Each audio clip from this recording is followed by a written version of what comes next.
We're on with another exciting Conversations with Deborah, a bi-coastal dialogue, because Deborah right now has moved to South Carolina. I always forget the city. Greenville, South Carolina. Greenville, South Carolina, from beautiful Santa Barbara, which I know, and I recently moved out here from New York. I lived in Los Angeles now. Recently, it was 1977 is recent for me. There you go. It's gonna be 44 years. What's Tuesday, December the 22nd? My heavens to Betsy. We're coming up on Christmas, aren't we? Yeah, I'm glad this year's over. Why, I don't know. It's been a very interesting year. My husband Fish, he's known as Fish because he is an artist. And you can see his art on fishfootage.com. He does urban abstract art, and he combines his handyman work boots in the pictures where he looks down at sidewalks and crosswalks and all kinds of different things. He's now, because thanks to the internet, world renowned, and it's a very interesting view of the world looking down. But during this period of time that we've been cloistered very closely together, because we, here in South Carolina, we were shut down exactly the way you are shut down now, but we're completely open at this point. But both Fish and I wear masks. We have hand sanitizers, we have rubbing alcohol, blah, blah, blah, all of those types of things. And it's been interesting here in South Carolina. Christmas spirit is here. But one of the ways that we started to celebrate our Christmas this year is that since we had a new group of hens, a new group of little chicks that we got in April and May, they are producing 12 eggs a day. So it seemed appropriate, and you saw it on Facebook, if you're Facebook friends of either Malcolm or myself, and the Next Door Neighbors app, which is immediately in this area. But we were starting giving away eggs for Christmas. And it was very interesting because I did write a Christmas message, which was essentially that we need a little Christmas right now, and that the best way we can provide that to everyone that we know is to give away eggs. And they're farm fresh eggs and organic and all of those things. And it was funny because there was no response for the first, I'd say, 12 hours or so. Mm-hmm. So next morning I wake up and there's no response whatsoever. So I nearly went on to both Facebook and Nextdoor app and said, okay, forget it. We're not giving away eggs. I am now going to go ahead and we're selling these eggs. And we're selling these eggs for $100 a pop. And then I knew I would get the response. But fortunately, people did start to believe it, and they were very surprised and grateful. People responded with just touching communications, just marvelous communications. And as a result, we've given away, let's see, we gave 5 dozen away yesterday. We've given away 4 dozen this today, and we've got another 3, maybe 4 dozen left to be able to give away. And it was really nice being able to meet new people, new friends, and talk about something other than politics. But one thing that was very interesting about it was, this state is pretty much a Trump state. And I would say that 80% of the people that came in were Trump voters. And we didn't talk about politics and what have you, but they were very upbeat, and somehow or another we got to politics and blah, blah, blah. The other 20% of those people were obviously Biden voters, because unfortunately we got around to talking politics again. And those people, rather than being the joyous temperament of the Trump people, which I suppose the Trump people should be very upset, and I think they are, but the Biden people were very dour, very sour, and completely masked up. In fact, I swear one came in with a hazmat suit on, thinking, they're going to get COVID from something or other, but very sad. And I thought that was very telling. They should have been happy, but they weren't happy. They were scared. They were afraid, and it showed. And it was tragic to see that. And yet, once again, the Trump voters were like, okay, this is great. Nice to be able to meet a new friend and blah, blah, blah. The Biden voters, oh my God. Oh, Lordy, it's been horrible. What a horrible, horrible year. But for the most part, the Trump people said, it's fine. We're going to get through it. We've already gotten through it. We're together. It's fine. So it just kind of an interesting take on what we saw just today and yesterday. Just a very interesting take. Interesting. Well, I'm not unhappy, but I'm a little frightened. Number one, I'm frightened about the the news, especially in California, where the pandemic is becoming pandemic. It's really spreading. I mean, despite everything, it's frightening out there. I think we added where there's close to 350,000 people have been killed, have died. Let me ask you a question about something that was very personal to you. That your son's girlfriend had COVID. She was asymptomatic, correct? Right. Well, she lost taste. I mean, that's big. That's big. Our soon-to-be son-in-law lost taste as well. Yeah. So my question would be this: did she not wear a mask? Did she not do social distancing? How in the world did she end up getting it if she was doing all these things? Well, I think one of the problems was that one of her coworkers, she was still working in a fast food place. One of her coworkers was her neighbor, that they shared a car ride together. Okay. So I'm not sure whether they wore a mask or didn't wear a mask in the, driving to work. I mean, I'm going out. I go out running in the morning, or running and walking, and I'm wearing a mask. But I'm out in the park. So one of the masks I have has a nose clip, and it's tight on the chin, which I find it hard to breathe, because now it's breathing, but the air stays in. The other one has like an opening. It's not tight around the nose or the chin, but supposedly the COVID-19, the germs get into that area, and supposedly the molecules, or whatever you call them, are very small. So, it can penetrate that. The thing is, I don't know. I don't think anybody really knows. Well, I think that really irks me at this point right now is that we're all being told to follow the science. And yet the science seems to be very wonky. I mean, Dr. Birx, despite the fact that Deborah Birx, who I really had tremendous respect for, decided to go off with 3 generations of family on Thanksgiving after telling everybody you can't do that sort of stuff. I'm very concerned. I'm concerned when Dr. Fauci said the reason that COVID is spreading so fast in the United States is the fact that we have a quote unquote independent spirit. We're Americans. And I find that very concerning. I find it very concerning that you guys are completely closed up. You are shut down. We are open. We're completely open. We wear our masks. We're having a little bit of an increase in COVID, but not what you're having. So if you folks are completely closed down and you're wearing masks and you're doing social distancing, what the devil is going on? What's going on? Well, first of all, it seems like where there's a great amount of infections always comes after galas like or holidays like Thanksgiving. Okay. And it's going to happen like Christmas or Memorial Day. It always, so I mean, why does it come after that? Because people are not as safety conscious as they are during the regular time. But why is California far more infectious than is, for example, South Carolina? I don't get it. Well, I don't know the exact numbers in South Carolina as far as, what they do, how many tests they have versus how many people get infections. I'm not sure. I guess if we did a study, there probably was California, we're outdoing things more, and people, like me, you get tired. You get tired of wearing the mask.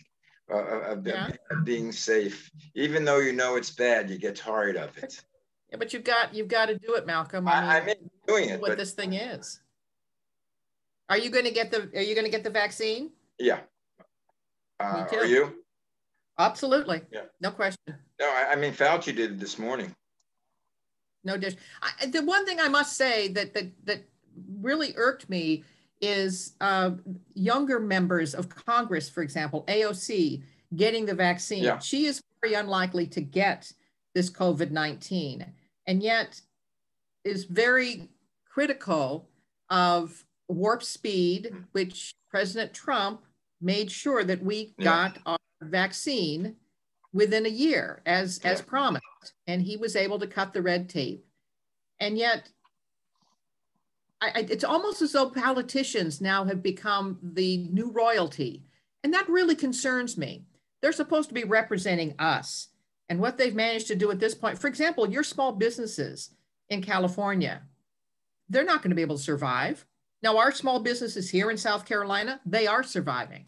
For example, we went down to a place called Carolina Olive Oil, and they were 2 doors down from a massive fire that took place at a little hair salon.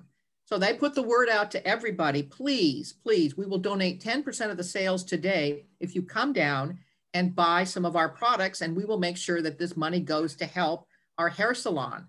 And sure enough, there were dozens and dozens and dozens of people who came there. And once again, everybody was wearing masks. We were all social distancing. We didn't know what for, but we decided we wanted to be safe and careful.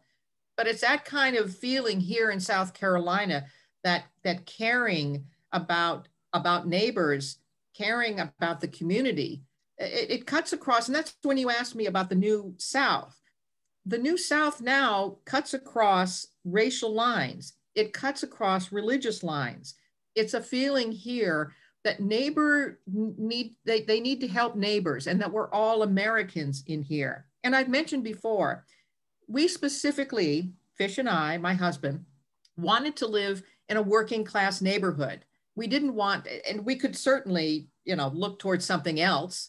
And there are fancier neighborhoods that are here, but we wanted a working class neighborhood. And we're so glad that we're here, because you can now see a lot of the changes. We look at ourselves as South Carolinians, but the feeling of the American spirit of cooperation, of helping neighbors one another, is here.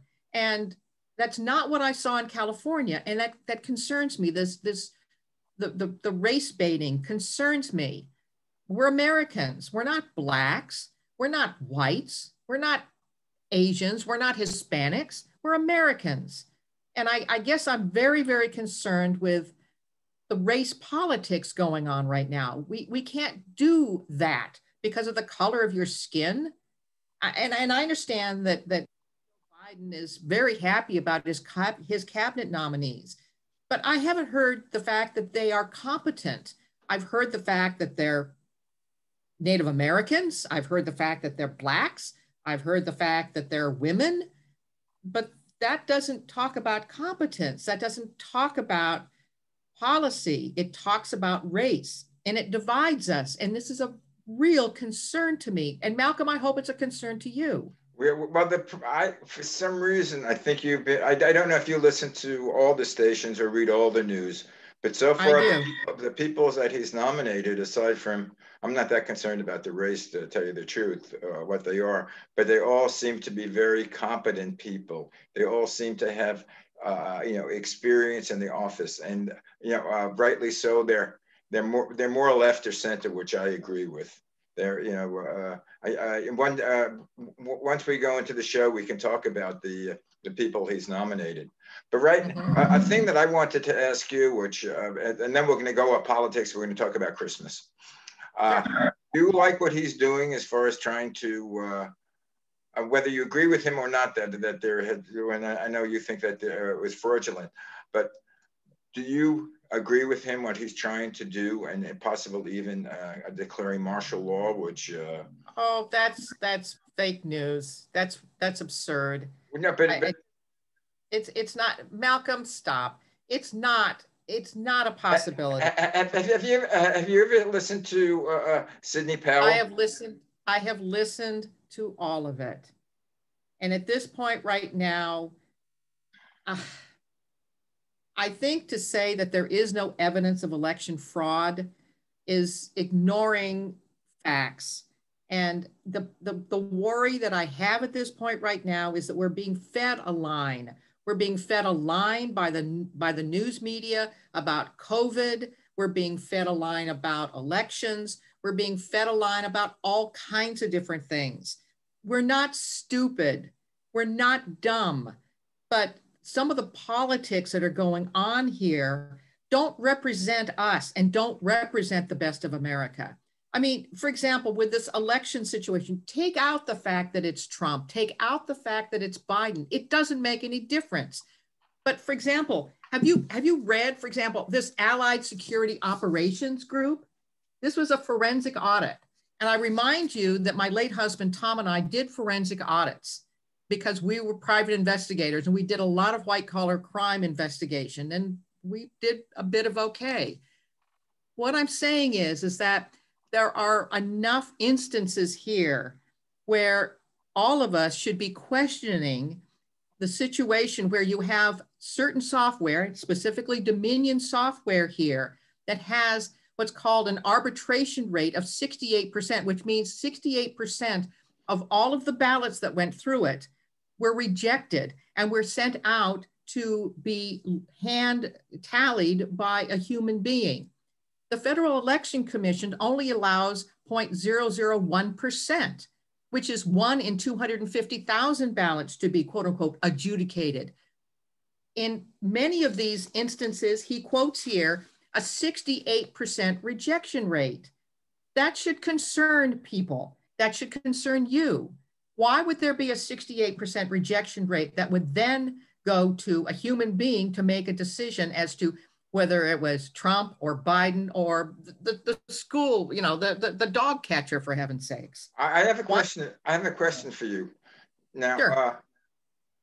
All of these cases, all of these instances of what you say is inappropriate has been brought to various courts to adjudicate in various states.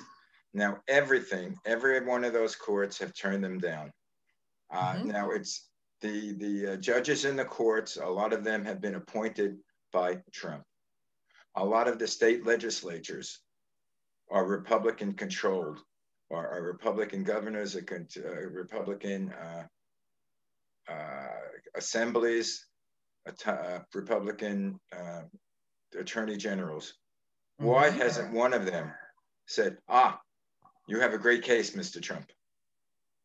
Well, I have no explanation for it.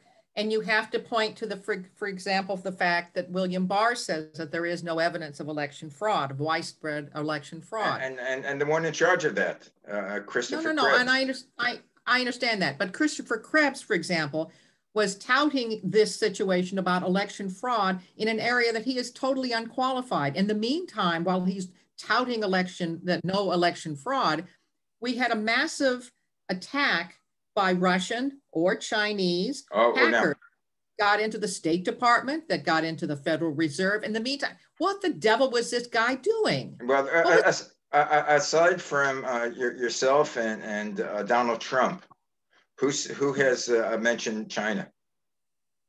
Who has mentioned China? Yeah, as one of the culprits. I mean, right now, according to Barr, according to Pompeo, the fact remains we had a massive hack into the exact areas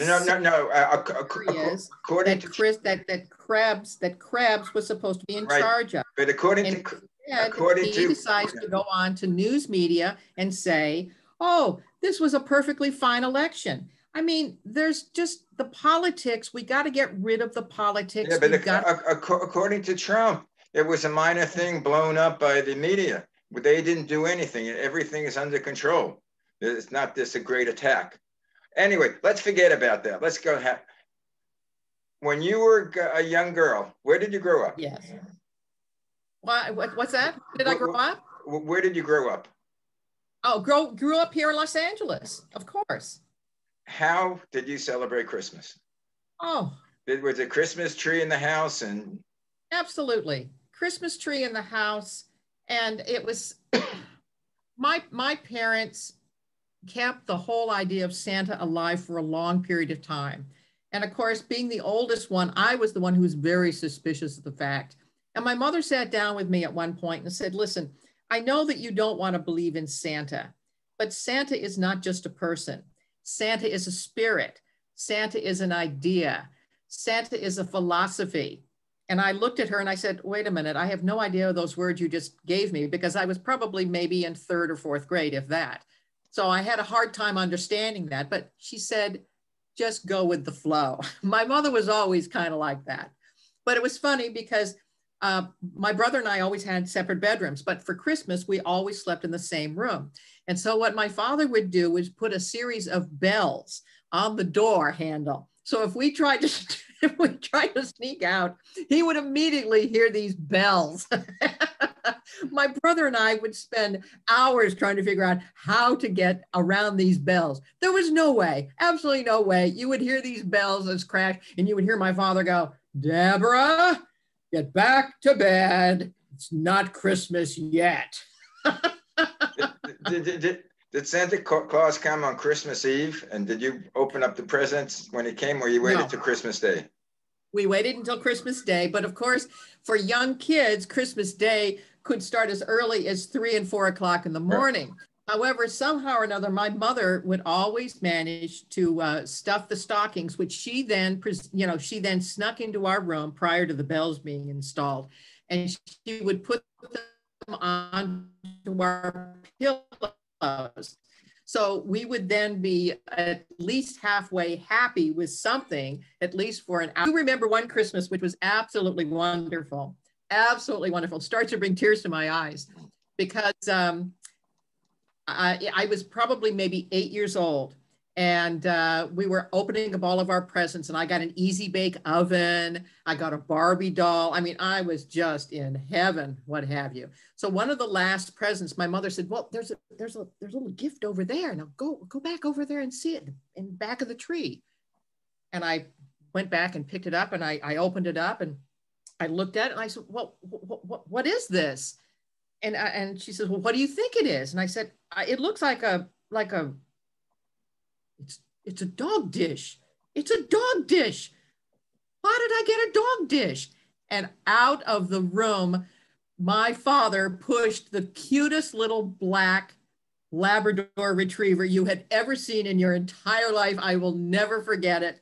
And I grabbed that. The dog went directly to me. I grabbed the dog. Dog, of course, the old, Hollywood thing where he was licking my face and what have you.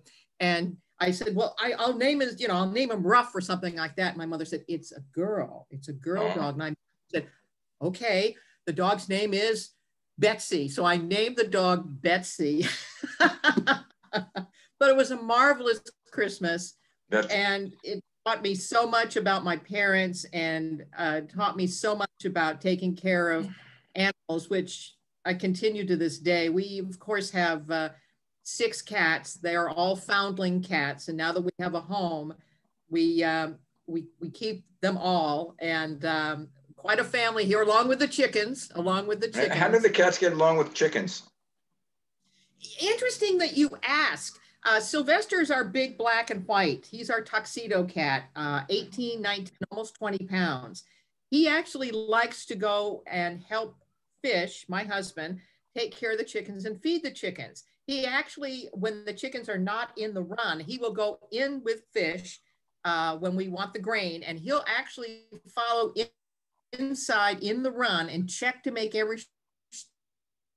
everything is okay. Now, during the night, we get a lot of rodents, okay? But he goes to check to make sure all the rodents are out, and then he will actually go into the front part of the chicken coop. We don't allow him next to the chickens, but they have an understanding, because occasionally when we'll let 1 or 2 chickens out, because they help me do gardening, Sylvester will be there, and he pretends to stalk them.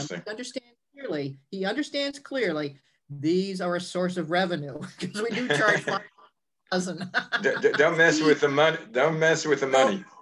Don't mess with that money train, Sylvester. That means tuna fish for you, buddy boy. So, I'll tell you, your Christmases sound delightful. Growing up, being from a Jewish family, we didn't have a Christmas tree, but I always got presents on Christmas Eve or Christmas Day. Very nice. But there was never any religious aspect to it. Did you have a religious aspect? Did you go to church on Christmas Eve or?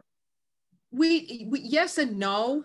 My parents, my mother was far more religious than was my father, but they really wanted me to, and they talked about, for example, my mom was insistent that I learn the Lord's Prayer.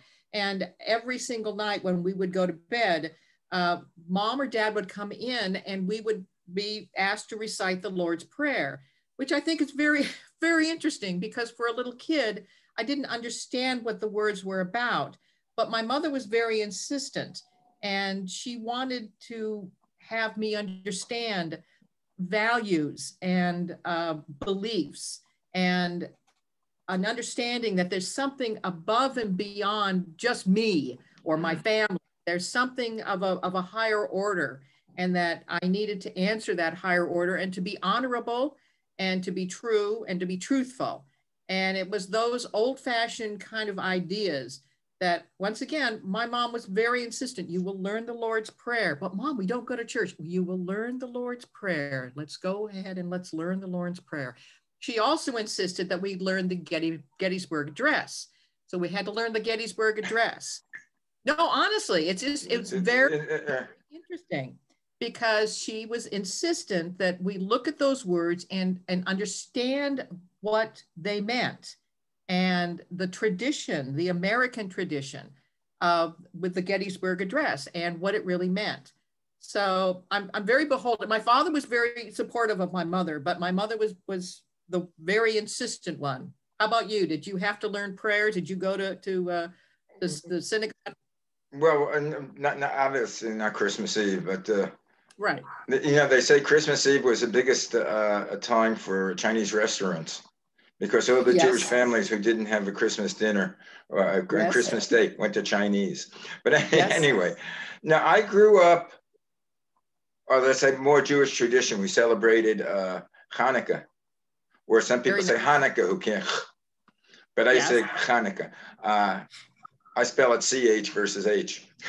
Oh, very good. Yeah, but anyway, and for the 8 days of Hanukkah, you give gifts. I mean, little token gifts, not big ones. Yes. But we also, Christmas Eve, I also believe I didn't believe in Santa Claus because I know my mother and father would go out to buy the gifts. Sure, of course. But we got gifts, but there was it was absolutely non-religious. The whole thing was, everybody else is celebrating. To me, Christmas is an American holiday. It is. Yeah, it has nothing to do with Jesus or when he was born. As a matter, well, my thing is, since Jesus was born with two Jewish folks, even God, was monotheistic. That's what the Jews brought to religion. So, but Joseph and Mary were Orthodox Jews. Absolutely. Yes. And on I think it's January 3rd is a holy day of obligation in the Catholic religion.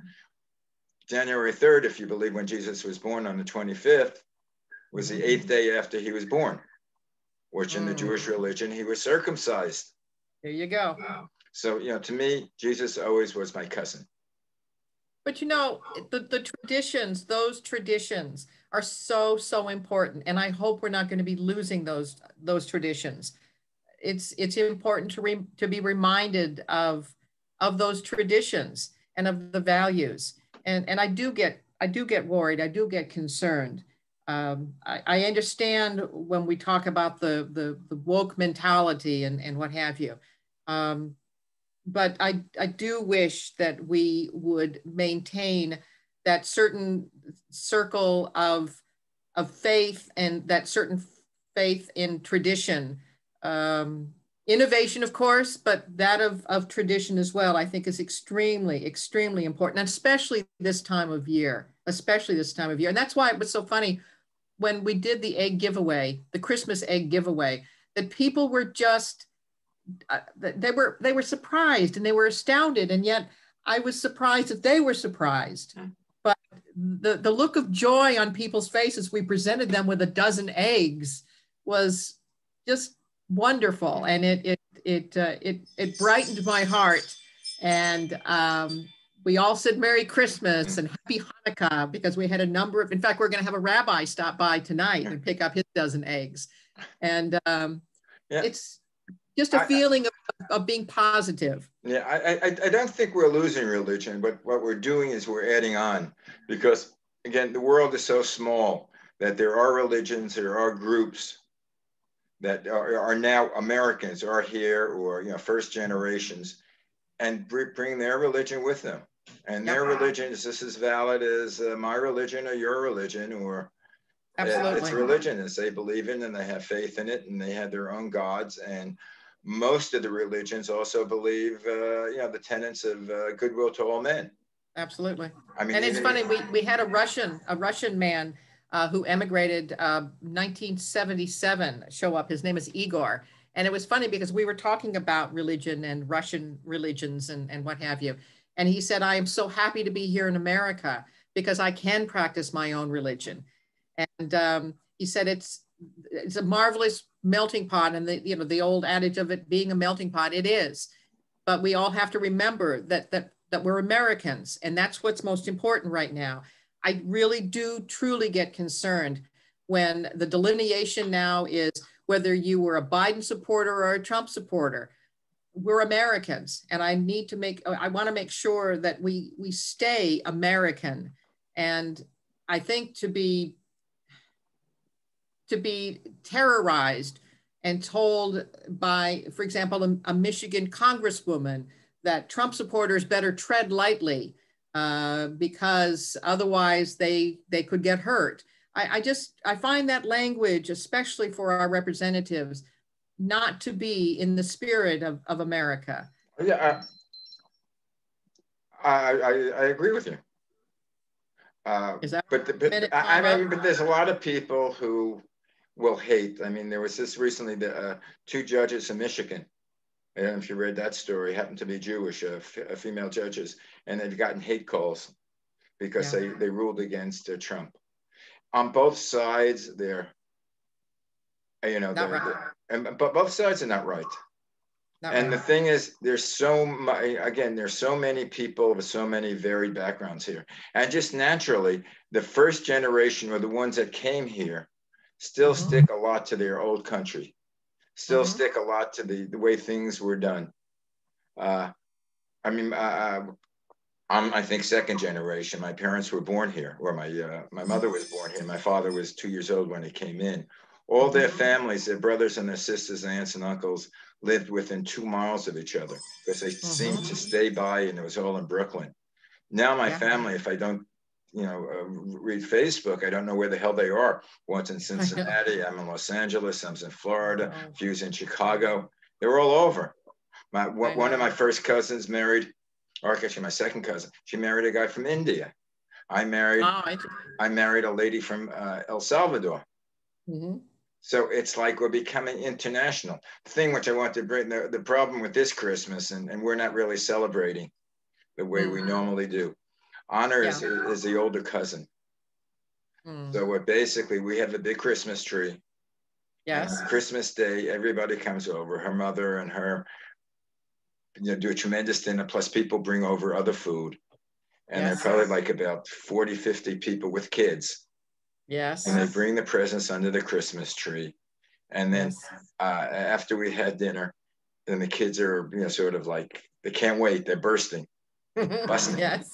And we start opening presents, which take about an hour and a half. Yep. Because all the presents are under the tree.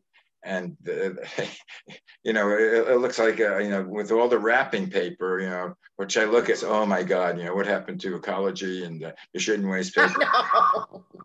And this year we're not doing it. We decided, no, ain't no way, whether, again, wearing masks help or not, we know it doesn't hurt. Yeah. You have to be cautious with what's happening with over, I think it's like 350,000 people have died. Now for each of those people, you figure 1, 2, 3, 4 relatives. So you're talking about close to over 1 million to 2 million people who are affected. And you know what? What's so tragic about it is that it all started from, of all places, good old China. And I still have yet to hear an apology from the Chinese government of what they did. Well, you're not going to hear an apology from the Chinese government. Well, there should be, because I mean, I don't want to get into politics because we're getting into no, it's not politics. It's not politics. We know that it came from China, and there should have been some sort of responsibility from China, and not just simply a pass. And I must say that I am concerned about the ties that Joe Biden has to China, because I know I have personal experience with my late husband Tom about how insidious the Chinese way to entice Americans to be able to get up. Right. We're getting back. You worry about Biden and China. I worry about Trump and Russia. I mean, Trump has not said one negative thing about Putin. He hasn't said much of anything to anybody at this point, and it's understandable. He's a man. I'm talking about for 4 years. He hasn't said anything against Putin.